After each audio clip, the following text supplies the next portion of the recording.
Hello and welcome to my video all about how to make a novelty notebook in the shape of a slice of orange. I'm going to be binding this book together using something called binding screws.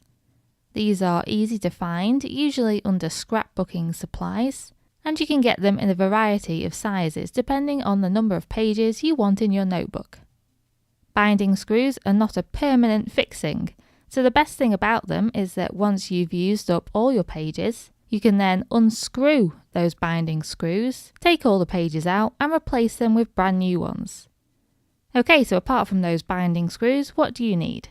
Well, I used a handful of A4 pieces of paper, just normal copy paper, in shades of orange and yellow. You could use absolutely any paper for this, graph paper, lined paper, watercolour paper, paper in rainbow shades, whatever you want. I also used 3 different colours of faux leather, one in fluorescent orange, one in tangerine orange and one in metallic orange. I bought these faux leather pieces as samples off eBay. I also used scissors, a hole punch, a pencil and a rubber, a cutting mat, a scrap piece of paper, a ruler, a bulldog clip, an awl for punching holes in the leather, and super glue. I used an all-purpose glue to join the leather pieces together. The very first thing to do is cut all of your paper and all of your leather shapes into strips. These strips need to be a little bit longer and a little bit wider than the notebook size that you want. To decide how much paper you're going to need for your notebook, stack up the leather pieces that you're going to use for your cover, and then put this on top of a stack of your paper strips. This stack of leather and paper needs to fit inside one of your binding screws as shown here. So if the stack is too short, then you can add more paper, and if the stack is too thick, you'll need to remove some of the paper strips. You then need to make a paper template. So cut a rectangle out of the scrap piece of paper that's the same size as your paper strips. If the paper strips that you're using for your pages are different sizes, then cut out a rectangle the same size as the smallest paper strip that you have. Then fold that piece of paper where you want the halfway point of your pages to be, and cut an arc with your scissors. You should now be able to unfold this piece of paper to give you a symmetrical semicircle shape. This is your page template.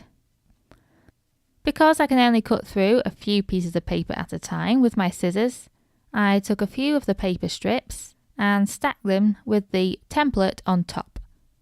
I lined up the edges of the papers along the straight edge of the template, and then I used a bulldog clip to hold them together. Use your scissors to cut around this template shape, cutting through all the pieces of paper. Repeat this step for all the paper strips until they've all been turned into the same semicircle shape. I then stacked all of the pages together so that the straight edges all lined up. I then used my ruler and pencil to mark the centre point on this straight edge. I marked this point on the edge of every page as shown here. I then hole punched each of the pages to add 2 holes. I used the pencil mark I just made on each of the pages to line up with the arrow on the hole punch.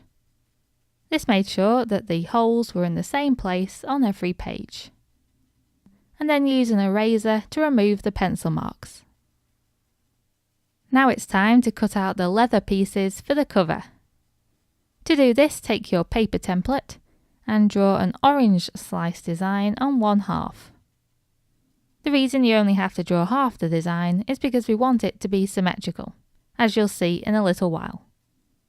I put this template on top of the piece of leather that will form the base layer of the cover. I then cut around the template shape with my scissors. Next, I fold the template in half so that the pencil design is on the outside. I take my scissors and I cut along the arc shape that I have drawn in pencil. Then use your scissors to cut around the template shape. This piece of leather will form the middle layer of the orange slice design. So now you have two semicircle shapes, one smaller than the other. Finally, we need to cut out the segment shapes in the final piece of leather. So first, cut out the segment shapes on the template, and then cut these shapes out of the piece of leather. Then flip the two segment templates over and cut around them again to produce a total of 4 leather segments. The reason I flipped the templates over for the second two segments was so that those would be symmetrical to the first two segments. After you've cut all the pieces out, arrange them in the cover design. Feel free to make any adjustments you want to make at this point. The next step is to punch holes in the two semicircles of leather. To do this, line the leather semicircles up with the paper semicircles, and then use a pencil to mark where the hole-punched holes are positioned. Making sure that the semicircles are lined up symmetrically, hold them in position with your hand and then take the awl and push through both leather pieces where you've put the pencil marks. This will make 2 holes going through both pieces of leather. You then need to put a binding screw post through each of these holes, going through the smaller semicircle first and then the larger semicircle. If you're struggling to get the screw post through the holes, you can enlarge the hole using something like a knitting needle or chopstick or something similar, or even some small scissors. Then you just need to feed those screw posts into the paper pages as well to bring the whole notebook together.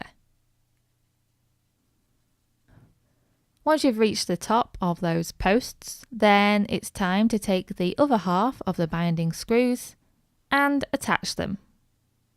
You simply screw those in and that keeps all the pages and the leather pieces together. Now all we need to do is glue the notebook cover. So you simply get some of your super glue and glue both of those semicircles together and leave it to dry. You can then super glue the segment pieces into place. So arrange them how you want on the front of the cover and make any final adjustments you want to make. Then simply super glue them onto that smaller semicircle of leather. I decided to also glue them on top of the binding screws to hide them from view. And that's it, the notebook is now complete. Feel free to change the notebook design, size or shape, depending on what you want. I really hope you've enjoyed this project and thank you very much for watching.